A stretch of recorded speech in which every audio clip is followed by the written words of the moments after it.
In this week's tutorial, we're going to focus on three particular standards: IAS 16, Property, Plant and Equipment, IAS 20, Government Grants, and IAS 23, Borrowing Costs as well. And as you'll see from the two questions we're going to look at, they're very much linked together and integrated into a lot of scenarios that might appear. So the first question, again, assuming you've read through the question already, is SLAM Limited. We're asked for assuming the machine and building were paid for in cash, give all the necessary journals at the end of December year 2 and year 3, and the initial journals in year 1 as well. So related to the machine and building.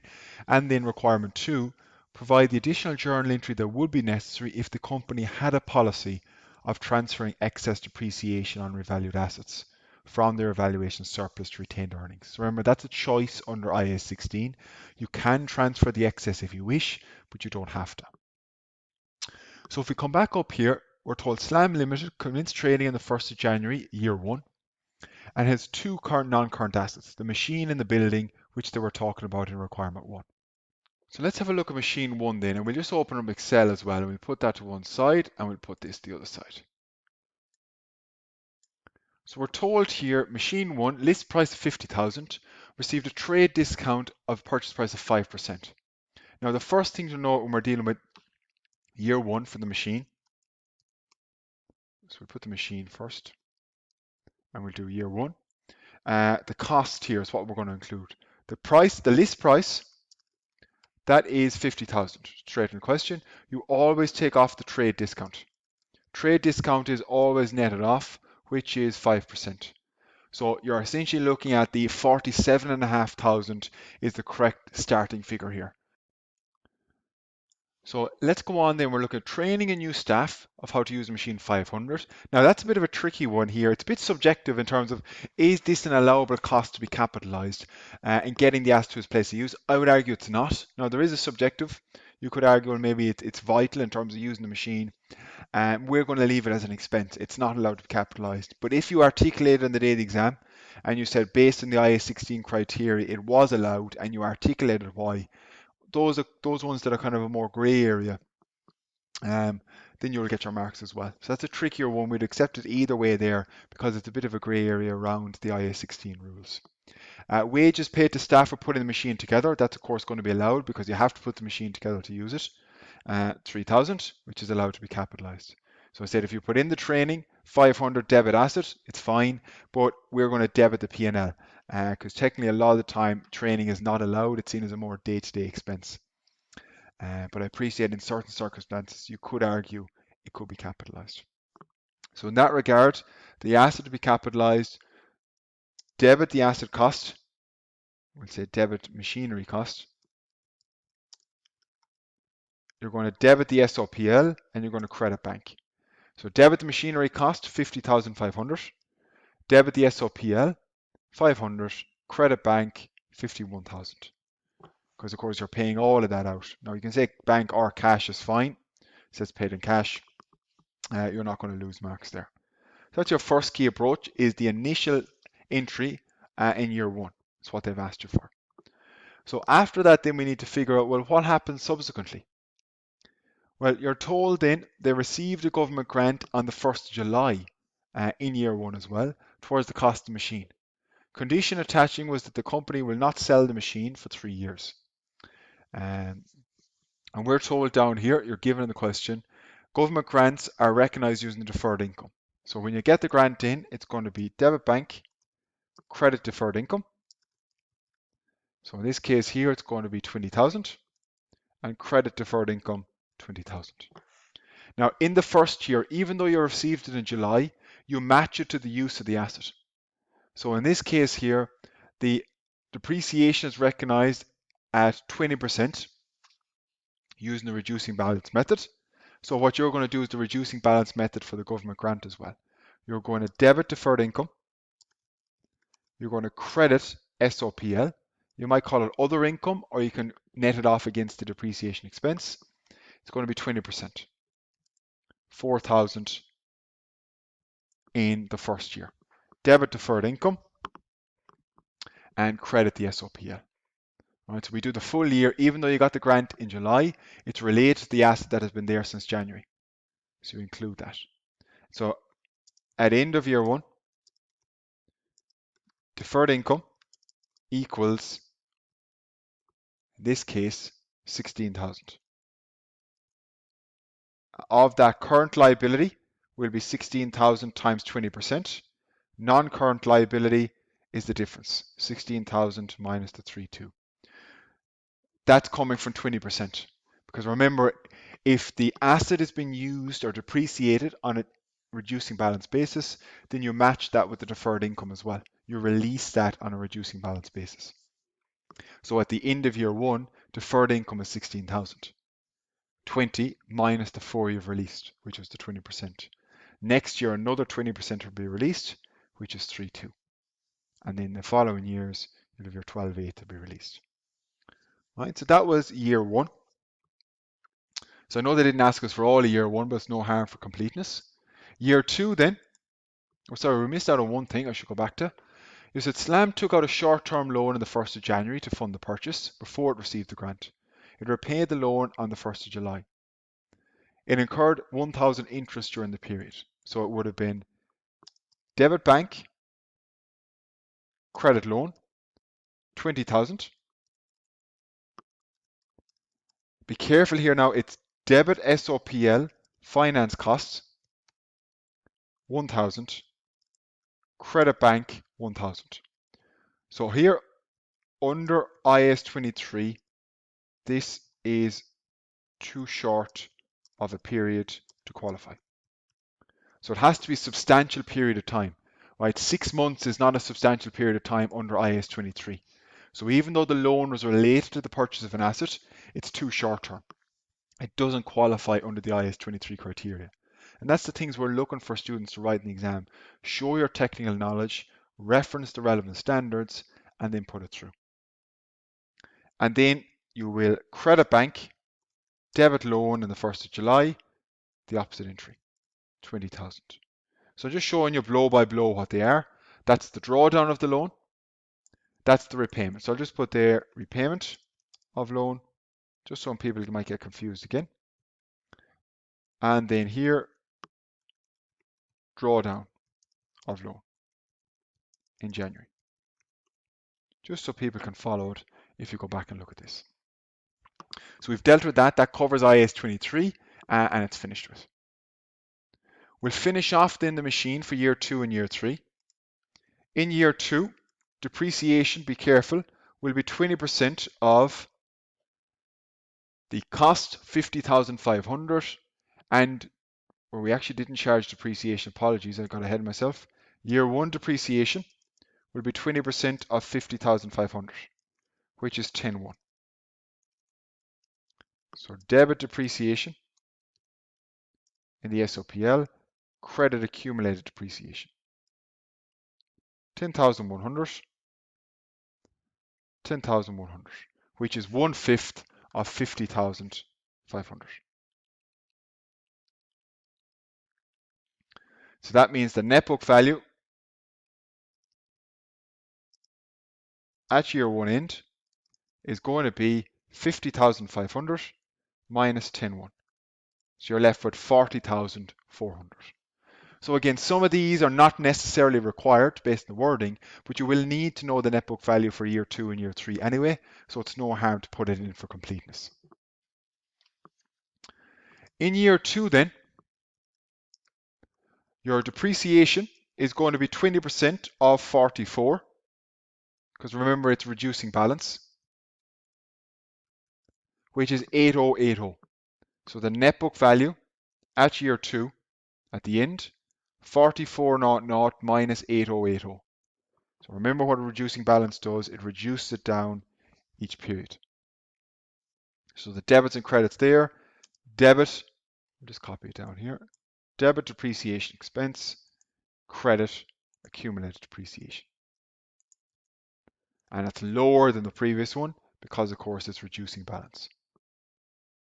That's that entry complete. We can also do the grant deferred income. You're going to, as you've done up here, the deferred income, release some of it to the P&L, and we'll look at the split then at the end of year 2. So again, it's a nice little example. Here, it's going to be 3.2 released this year, And at the end of year 2, the deferred income will be 16,000 minus 32, which is 12,800. Just double check that. 12,800. And 20% of that is 2,560. So in the next year, you're going to have 2,560 released. That means it's a current liability at the end of year 2. And the rest, the non-current liability, is the difference between 2,560 and 10,240 and 12,800. So it's a couple of moving parts there. At the end of each year, you have to charge the depreciation. You also have to release the grant income based on the reducing balance method. This loan has no impact because it was paid back in year 1, so there's no issue going down around that for each year. And we come then to year 3 to finish it off. Year 3, depreciation is 20% of, we're told, the net book value, 32,320, which is 6,464. And you're going to again debit the SOPL, credit accumulated depreciation, 6,464. So it just takes a small bit of getting used to. All right. That's your depreciation charge, and your grant charge, or your grant release, should I say. You're following on again from the previous. You're now releasing 2,560. And at the end of year 3, your deferred income will be 12,800 minus 2,560, which is 10,240. 10,240 times 20%, and then 10,240 minus that. So it's quite repetitive. I just want to make sure you go back and you understand where the figures are coming from. So we charge depreciation again in year 3, 20% of the opening net book value. So it's reducing each time. Year 1 was 10,100. Year 2 was 8,080. Year 3, 6,464. Same logic with the grant. You're releasing the deferred income using the reducing balance method. So you're releasing, in the first year, you're releasing, up here, 4,000. Grant is 20,000. Second year, you're releasing, in this case, 3,200. Third year, you're releasing 2,048. So it goes down each time. You're going from to 2,048, and that's released into the P&L. And your closing grant then for next year will be 10,240 times 0.2. So that's wrong there. That should be 10,240. That should be 10,240 is now. So at the end of year 3, you have, end of year 2 is 12,800. 12,800 minus 2,500. That should be minus 2,048. 12,800 not times 0.2. It's 2,560. So you're going 3 food, that should be 2,560. And that minus 2,560 is your 10. So I was jumping ahead to year 3, apologies. 10,240. So the 2,048 is next year's account. That's the one that's going to be released in year 4. I was jumping ahead. So this is what's released in year 3, which is 20% of the closing deferred income from last year, 12,800. And it's released down. That's why it's a current liability that year. It's released the following year. The current liability at the end of year 3 will be released in year 4. So hopefully that gives you a good idea of the key journals and how to approach it. So again, watch the question. You need to know your standards. That covers 16, 20, and 23, all in that single asset. The other part of this now is the actual building. The building cost, if we look at here, the building cost 400,000 to be used as main machinery. So you're just going to debit building, credit bank or cash, I said 400. Nothing more complicated than that. You're called the company valued the building on the 1st of January year 2. So this was in year 1. So we'll get depreciation for year 1, and then we'll go on. And wish to incorporate this devaluation into the 2015 accounts. Now this should really say into the year 2 accounts. Just never mind 2015. Building was a useful life of 50 years and it was not revised. So year 1 depreciation is 400,000 divided by 50, which is 8,000. So net book value at year 1 in date will be 392. So the net book value at the end of year 1 is 392,000. The cost less the accumulated depreciation. So in your year 2, your revaluation is your net book value at the 1st of the 1st was 392. Your revalued amount, you're told is 600. So clearly you have a reval gain here. The reval gain is a significant amount, 600 minus 392. So 208,000. That's a revaluation gain. But again, do you know how to do the debits and credits in terms of revaluation gain? So the first thing we do is debit accumulated depreciation, get rid of it. That is now nil. Debit 8,000, get rid of it. Remember, be careful, we're doing the revaluation on the 1st of January.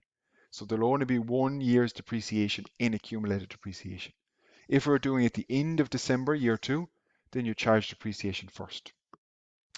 We are going to remove that. What we're going to do then is we're going to bring up, debit the asset cost, bring it from 400 up to 600. So debit at 200,000. And then you're going to credit the reval surplus going through OCI 208. And that's how you approach it. So you know what your evaluation gain is. It should go through the OCI, the revaluation, and you're going to increase your cost account. The asset cost account now is going to be from 400 up to 600. So watch that now once the revaluation is complete.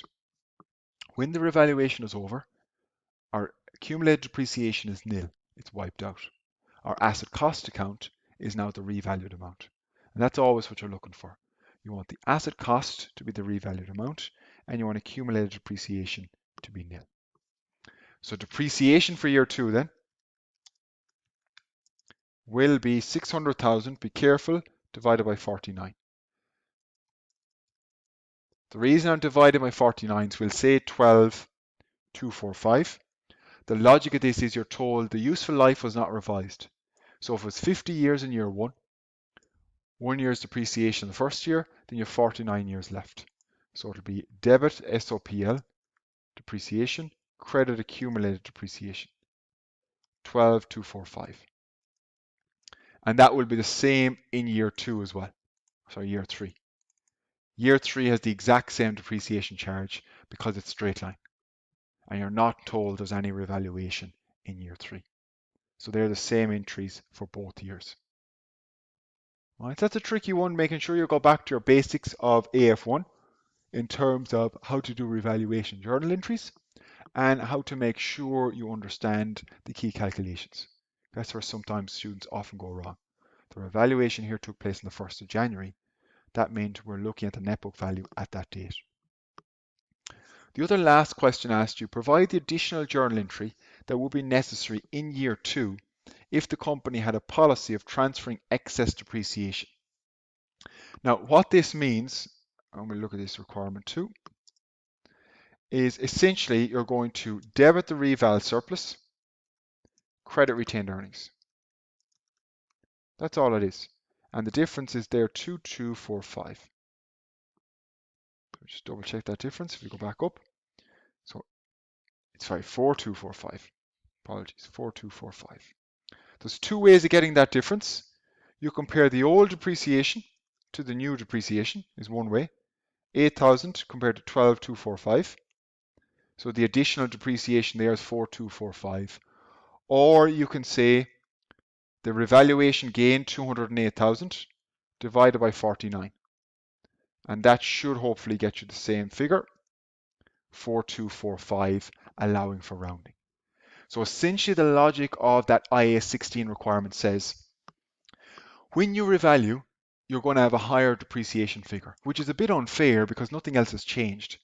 So what IAS 16 allows you to do is transfer some of this unrealized gain, which is in your evaluation surplus, to the retained earnings to make it realized as you use the asset. So over the next 49 years. So you'll be allowed to, what we say, release or transfer 1/49th every year as you utilize that asset. So you can either look at the old depreciation versus the new and see what the increase is, or you can put the revaluation gain over the remaining useful life. So that additional depreciation transfer, which is optional, and if I ever want you to do an exam question, I will make it very clear. Otherwise, assume it will not be done. Remember again, this does not go through the P&L. This adjustment takes place in the statement of changes in equity. So if you have a statement of changes in equity extract, you will have, for example, here, you'll have retained earnings and you'll have reval surplus, otherwise known as reval reserve. And all you'll do there is transfer. And you'll do out of here, so into here goes 4245, and out of here goes 4245. That's the way it'll look. And you'll have a total column there then. The total, of course, being nil, because it nets across. So that's what you just do. Transfer, you can put in depreciation if you want, excess depreciation, but it's just a single line in the statement of changes in equity extract.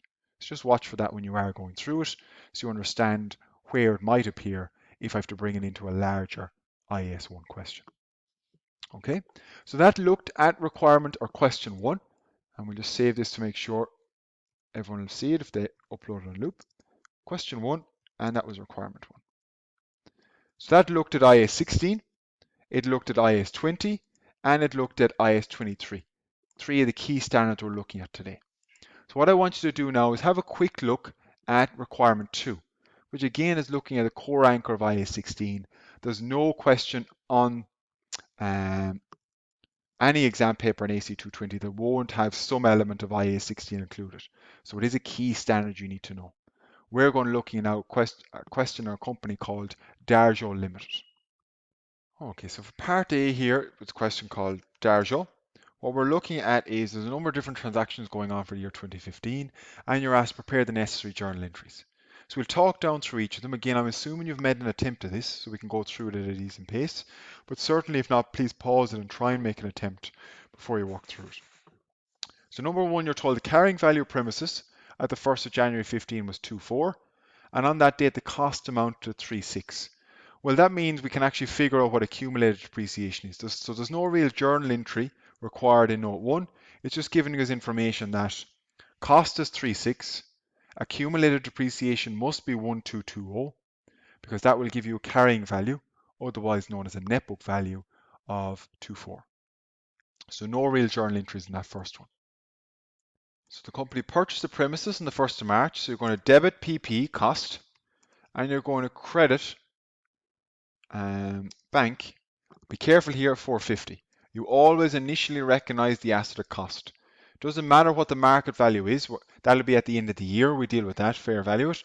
An auctioneer estimates it was worth at the date of purchase. It's never recognized at its fair value at the date of purchase. It's always recognized at cost under IAS 16. So that's an important one that you understand and get that around.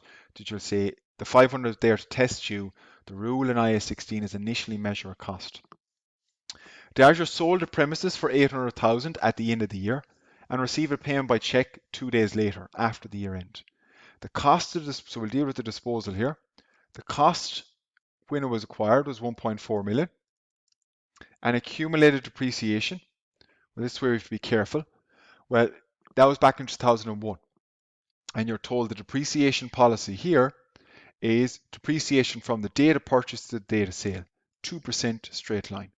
So in our case here, we're going from the 1st of the 1st, 01, to the 31st of the 12th, 15.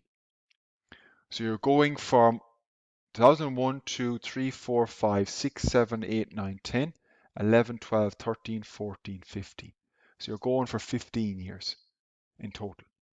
So 15 years depreciation, 1.4 million times 2% times 15. So the accumulated depreciation there, you should have got hopefully 420,000. So net book value at disposal. This is going back to your AF1 reminder of IAS 16. Net book value 980. The proceeds, you're told, 800. So clearly here we've made a loss on disposal. Right? Loss on disposal of 180,000. All right, so watch for that when you're going through to make sure you got the basics. They've given us journal entries. To be honest, probably the easiest thing here is to reverse those journal entries and start from scratch. There's nothing to stop you making the adjustments as required, but one of the easier ones is probably to reverse it out. So we can reverse incorrect journals, which will be credit bank, credit SOPL depreciation, and debit PP. 816, 16, and 800. And then the correct journal entries, the correct disposal entries or disposal journals. You're going to debit the bank, bring in the proceeds, debit bank 800. You're going to credit the asset cost, remove the cost of 1.4 million, and you're going to debit accumulated depreciation, which is 420. And that means we have 1.4 million on the credit side, and we have 1.220 million on the debit side. So you're going to debit SOPL, the loss, 180. And that's the way it should look. That's the way it should look overall in terms of the correct journal entries. Get rid of the asset, which is cost and accumulated depreciation, bring in the proceeds, and then debit your SOPL, which is a debit is an expense because, of course, you made a loss on disposal. All right. Diageo decided to revalue its premises for the first time at the year end. And on that date, the professional valuer reported that Diageo's premises were at 1.75 million. Now, this is where it's tricky. You have to watch for this. We need to know the net book value at the 31st of the 12th, 15, before the revaluation. So we need to know the cost and we need to know the accumulated depreciation. Now, the cost originally was 3620. 3620, which is given in the first line. To that, you add 450, which is your acquisition during the year, and you take off 1.4 million. So our updated cost, if you want to call it that, at the year end, let's make it a bit bigger,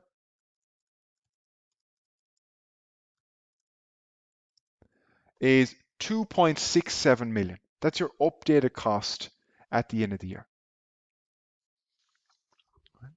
What about our updated accumulated depreciation? This is where we have to watch for. Starting accumulated depreciation was 1220. And again, I'll put an asterisk there to explain that.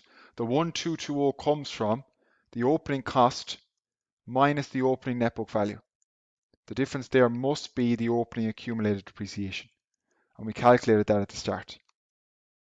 To that, you take off the accumulated depreciation on the disposal, because again, we remove that. And then we need to add on this year's depreciation. 2015 depreciation. We need to figure out what that is. They charged 16,000 incorrectly here. We need to go back and figure out how much should depreciation be for this year. That's a tricky one. So you're told here depreciation is 2% straight line from date of purchase to date of sale. So we need to split it up. The addition, which happened in March, that's going to be 450,000, and it's going to be there, be careful, for 10 months. Start of March is 10 months. So 450 times 2% times 10 over 12, which is 7,500.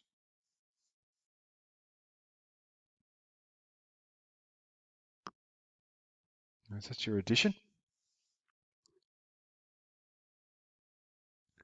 Then we also have here, be careful now, the disposal actually doesn't impact here. we can include the disposal in there. So we keep it separate just to say disposal didn't happen until December. So that is 1.4 million and it's 12 months. So actually the full amount of the disposal asset cost is included because it only occurred at the very end of the year. And the depreciation policy is from date of purchase to date of sale. If that said full year in the year of acquisition, none in the year of disposal, you'd have nothing for this 1.4. Whereas here we have 1.4 million times 2% times 12 over 12, which is 28,000. So again, that's where we separate out. You didn't really have to because it happened to be sold at the end of the year. And the rest then, well, to calculate the rest, if I give a little asterisk there, it's the 3620 minus the 14, because we said that's going to be separate because it was the disposal. So the rest of the assets, which we assume were there for the full year, was 2.2 million. Just see, can we format it the same way? 2.2 million, and again, that was for 12 months. So 2.2 million times 2% times 12 over 12. So it's a bit trickier there where you have to make sure that you split it out because it's from date of purchase to date of sale. You take it slightly differently if it was full year in the year of purchase, none in the year of disposal. So that means your depreciation for this year was 79.9, which is debit the SOPL, credit accumulated depreciation. 79.9, 79.9. So just charging depreciation for that particular year. But we can then figure out our closing depreciation, which is going to be 79,900, and we add those together. So it's 1220. Apologies, let me bring it up.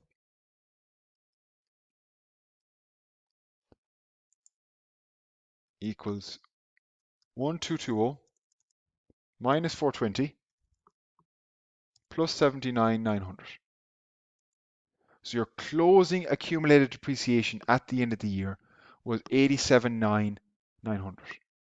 And that means our closing net book value at the revaluation date, 1.7901 million.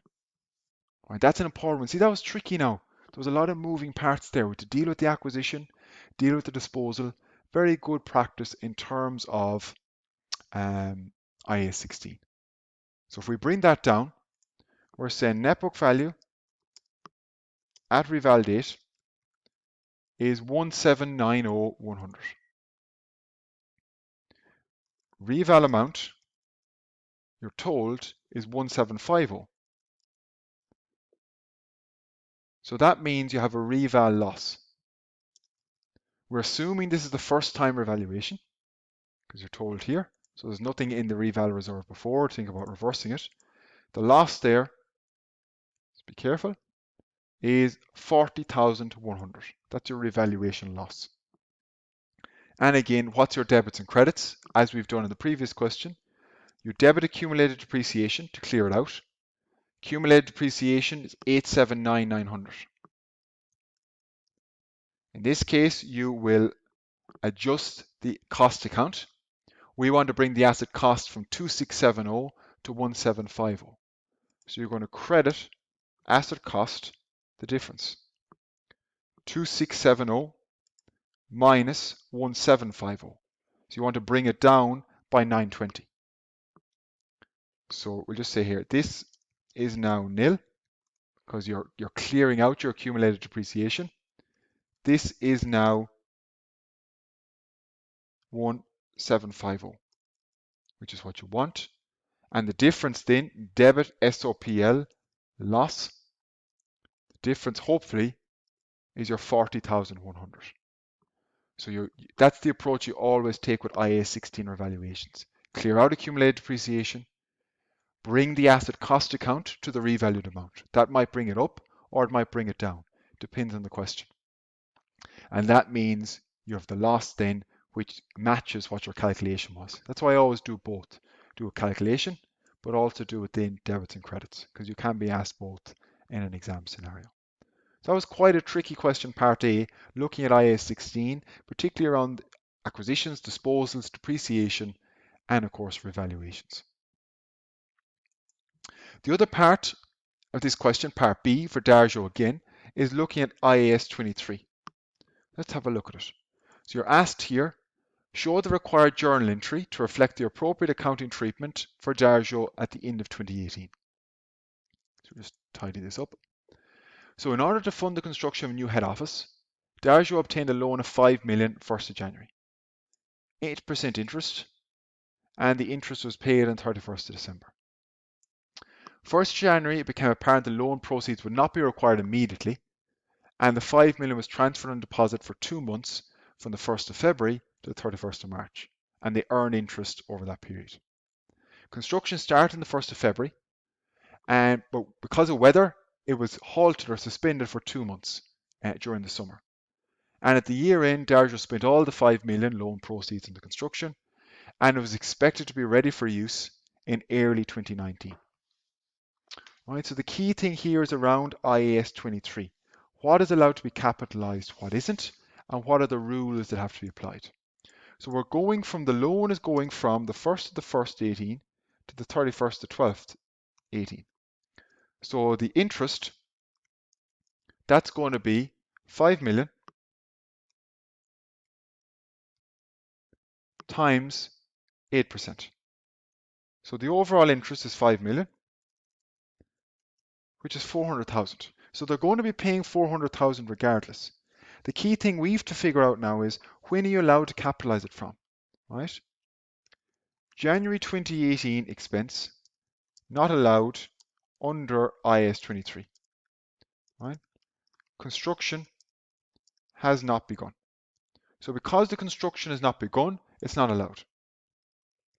So construction has not begun. So you're not allowed those first month, right? Also not allowed 2 months when suspended. So 9 over 12 is allowed. 9 over 12 there is 300,000. So 300,000 will allow to be capitalized as part of that. Right? But under IAS 23, there is a rule to say, if you borrow specifically for the construction of an asset, and you're going to use that to capitalize that asset, you take off any interest earned. So the interest earned on surplus funds, that is taken off, which is minus 37,500. So what you're actually including there, 262,500 is what you're allowed to be capitalizing. You have to take off the interest that's earned. That's a specific rule under IAS 23. And we had that as an example in the slides in our session. The other 3 months then, the other 3 months interest will be expensed to the SOPL as finance costs. So if it still has to be paid, but if it's not allowed, then it'll be going as finance costs.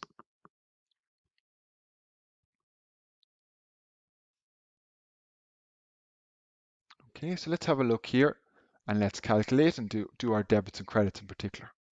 So the total amount, 5 million was spent. So you're going to debit the asset, be careful, 5 million plus 262,500.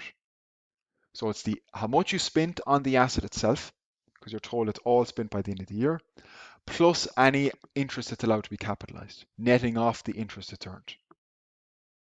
That's the first thing. Second thing is you're going to debit the SOPL, finance costs, and that's going to be 400,000 divided by 12 multiplied by 3. They're the 3 months that are not allowed, the finance costs.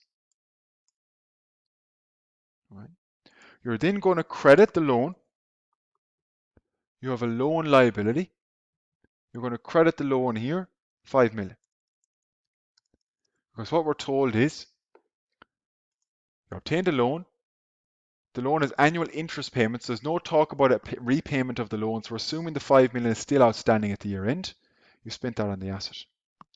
And then what we're thinking about is, from the bank's perspective, you are going to credit the bank. So we're trying to figure out here what the relevant amount to the bank is. Well, here we have 536,500, and this side we've only 5 million. So what's coming out of the bank? Well, coming out of the bank, you're going to have 400,000 outflow, but you're going to get 37,500 of an inflow. So watch for those. So you're paying 8%, so all of that money will come out of the bank. It doesn't matter whether it's capitalized or not, it's still all coming out. It's still going to be credit bank. And that 37,500 interest earned, that was received in cash. So you can debit bank or cash on that basis. So here, 362,500. So when we tot them up, 536,2,500, 536,2,500. So it's a simple little example, but I wanted to show you how to approach it. The other thing to note is there's no depreciation in 2018 because the head office is not expected to be ready for use until 2019.